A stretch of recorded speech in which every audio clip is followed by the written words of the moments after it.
The NR mindset with Joel NR Powell, where creativity and determination create success. We back again, episode 6. We making progress and making moves, right? Support the movement, get behind it, NR forever. We're getting better and better every single day. We on episode 6, my people. This is something that I'm so appreciative of. I got 2 questions to answer, and these questions touched my heart truly because a lot of times in this business, people are scared to ask questions like this. So I'm going to get right to it. This is something, artists, listen up, open your ears, okay? What are the exact steps towards basically getting your music out there without getting sued? Now, mind you, disclaimer, I ain't a lawyer. So you can always look at a lawyer and ask questions to attorneys to make sure you get everything in order. But this is information that I'm telling you. No matter what, a good lawyer will tell you the same thing. So I'm gonna be real with you. Right off the bat, I'm giving you the do's, I'm giving you the don'ts. The do's, let's start off with the do's. The do's, make sure you own or license the beat that you're rapping or performing over. Okay? You gotta make sure that you own it, meaning you created it, or you own it because you purchased it outright. There are 2 forms of purchasing for beats. You either lease it or you bought it exclusive. Now, if you buy a beat through lease, there's terms on it that basically say at the end of the day, after a while, the producer can sell it to any and anybody. If you want that beat for yourself, you got to think about exclusive. One is cheaper than the other. It's like renting to getting a mortgage. The benefits of each is up to you. But if you want to go far in this business, listen to me carefully. You gotta think about owning that beat as an exclusive, meaning you're the only one who got a song over it. That's the bottom line. You're the only one who got the song over it. And that's when you can take it and do so much more with it. You can try and get it sync license into film. You gotta get sync license into TV. You can use it to spin off into products or ideas. But you gotta make sure you own the beat. Another one right now. I gotta bow my head because I'm telling you, a lot of artists forget this. Getting a split sheet. You gotta know if you have a producer that produced the beat for you, both of you gotta know the percentages. You can't just assume an artist you own everything, and a producer can't assume they own everything. You guys gotta split the rights to the music. Sometimes a producer may say, "Hey, I made the beat. I want 50%. I want half." You may say, "Listen, man, I wrote the song. I came up with the whole concept. I want 70%. Also, no, you get 70, the producer gets 30. These are just numbers I'm throwing out there. But you guys got to have it in writing. You can't just wing it. You got to make sure you got it in writing, and you got to make sure, please, people, you got to make sure you guys both agree and it's signed by 2 people. Copywriting your song. When you write a song, you're writing the song, you're writing it. At that moment, it's your song. You have to copyright it. When I say copyright, you got to go on the copyright website and register your song as a legal copyright. It lasts normally for about 35 years, but that is tangible proof that you're the creator of your song. Nobody can sue you for it. Nobody can take your lyrics and use it for something else because you have proof on paper that it's yours.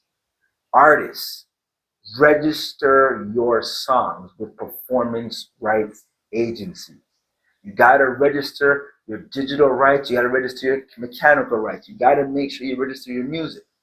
Right? Now we're talking about the United States here. I'll speak about my hometown after in Canada. But in the United States, you got ASCAP, you got BMI, right? You got these companies that are there for you to register your song. I gotta talk lit to the heavens. Register your song. If your song is not registered, you will not get paid. You have to register your song, but you got to make sure another thing while you're registering your song, get an ISRC number attached to each of your songs. When you have an ISRC number, that ISRC number is an identity to each song that you put out there. Every ISRC number is different to the song that you put out there. And you have to remember that. Look up where you live, and analyze and find out how much it'll cost or if it's free or not. But you need an ISRC number attached to your song. You need an ISRC number attached to your song. Another thing, and right now, is this. Your song needs to be digitally distributed properly. Not just you uploading to YouTube on a random account. You need to go through the proper channels. The proper channels are going to DistroKid, TuneCore, CD Baby, right? United Masters. There's a bunch of them out there now, but I'm just naming the ones up that I know off my head.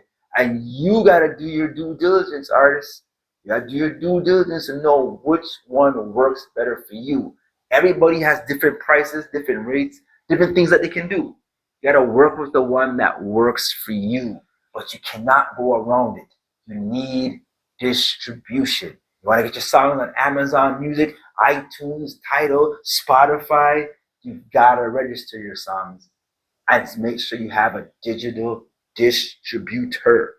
Please remember that. I speak to the heavens. Remember that. Now I'm working on the don'ts, the two don'ts. You don't want to get sued? The two don'ts. Do not sample people's music without their permission. Do not listen to some James Brown song, loop something inside of it, and sample it, and then say, okay, the James Brown, God rest his soul, he's not alive. How is he going to know? People find out. We're living in the digital world. If you didn't clear the sample, do not rap over it. Do not put it out there. Leave it alone, okay? You want to prevent lawsuits? Do not take other people's music and sample it without clearing it, okay? Please do not do that, okay? I'm putting it out there because I'm telling you, I used to mess around with producers who gave me beats that were incredible.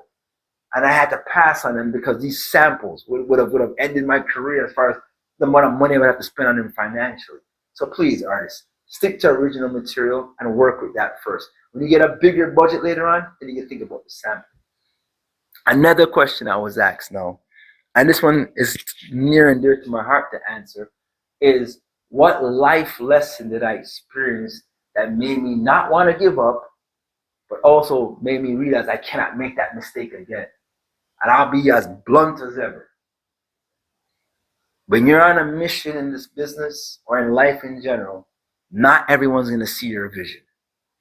And I literally will say, I pushed people to work with me who didn't want to work with me.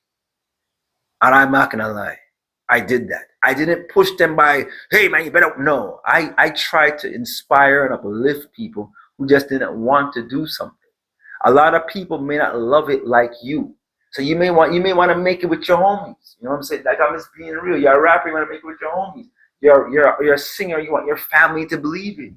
You're a filmmaker, you want your family to come to your movies, come to your screenings. And they don't, because honestly, they don't believe in it like that. That you have to accept that that's okay, but you also got to accept to not keep repeating that mistake by forcing them to come, by trying to push them to keep supporting you. People will turn around whenever they want to, and if they don't, you have to be okay with that. These are the things that we have to be okay with when it comes to life and our growth process. I had to understand that. You know, leaving my hometown to go to another part of the world was a part of that reason. I wasn't getting the support here. I had to go somewhere else. You know, it is what it is. You know, a king or a queen is not often honored in their homeland. So we got to learn to navigate through the journey, you know. But listen, this is episode 6. We're just beginning. We're just moving. The NR mindset with Joel NR Powell, where creativity and determination creates success. We are on our way to that bigger day. Thank you for watching. Peace and love.